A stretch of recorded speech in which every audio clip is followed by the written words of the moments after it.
क्या हुआ जब नन्हे मोहम्मद अपने चाचा के घर गए और उनके घर रिस्क की बारिश होने लगी और एक नदी में कैसे रास्ता बन गया, चलिए जानते हैं। दादा हजरत अब्दुल मुत्तलिब के इंतकाल के बाद हमारे प्यारे नबी सल्लल्लाहु अलैहि वसल्लम हजरत अबू तालिब की देखरेख में उनके घर पल बढ़ रहे थे। लेकिन जिस दिन से नन्हे मोहम्मद सल्लल्लाहु अलैहि वसल्लम उस घर में आए, उसी दिन से घर का माहौल ही पलट गया। घर के चारों तरफ फिजा में एक अनोखी सी महक तैरती रहती। जहाँ पहले खाने की किल्लत लगी रहती थी, अब नन्हे मोहम्मद सल्लल्लाहु अलैहि वसल्लम के साथ दस्तरख्वान पर बैठने से उस खाने में इतनी बरकत आ जाती कि सब पेट भरकर खाते। हजरत अबू तालिब का घर जो पहले तंगी में डूबा था, अब रिस्क से भरने लगा। जो जमीन कभी सूखी और बेजान पड़ी थी, अब उस पर हरियाली लहलहाने लगी। अक्सर ये होता कि दूध की मशक आधी भरी होती, लेकिन जब नन्हे मोहम्मद सल्लल्लाहु अलैहि वसल्लम उसमें से बस एक घूंट लेते तो वो मशक लबालब भर जाती। घर के सभी लोग जी भरकर पीते, फिर भी दूध में कोई कमी न आती। बीवी ने हैरानी से पूछा, ये कैसा अजब नजारा है, ये क्या हो रहा है? हजरत अबू तालिब ने जवाब दिया, ये कोई अचरज नहीं, ये मेरे भतीजे मोहम्मद की बरकत है। जब हजरत अबू तालिब बच्चों को नन्हे मोहम्मद सल्लल्लाहु अलैहि वसल्लम के संग खेलते देखते तो उनके दिल में एक अजीब सा चैन उतर आता। वो मन ही मन सोचते,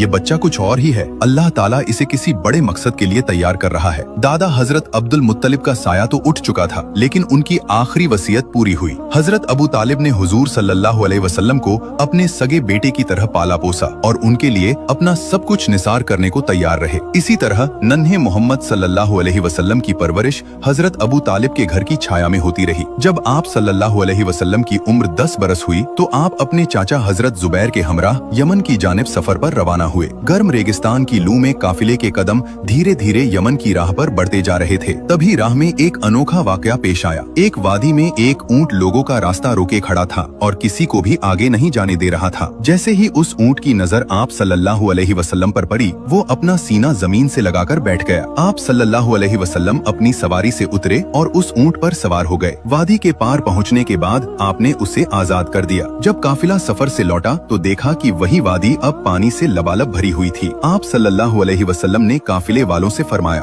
सब मेरे पीछे आ जाओ। जैसे ही आपने उस पानी में पहला कदम रखा, अल्लाह ताला ने अपनी कुदरत का जलवा दिखाया। पानी एक ही लम्हे में 2 हिस्सों में बट गया और रास्ता साफ हो गया। आप सल्लल्लाहु अलैहि वसल्लम और तमाम काफिले वाले बड़ी आसानी से वादी पार कर गए। जब काफिला सलामती के साथ मक्का लौटा तो लोगों ने ये पूरा माजरा शहर वालों को सुनाया। सबके मुंह से निकला, इस बच्चे की शान तो बेमिसाल है, सुभान अल्लाह। जो लोग नबी पाक सल्लल्लाहु अलैहि वसल्लम से सच्ची मोहब्बत रखते हैं, दिल से लिखिए, आई लव मोहम्मद सल्लल्लाहु अलैहि वसल्लम। और अगले पार्ट के लिए अभी सब्सक्राइब जरूर करें।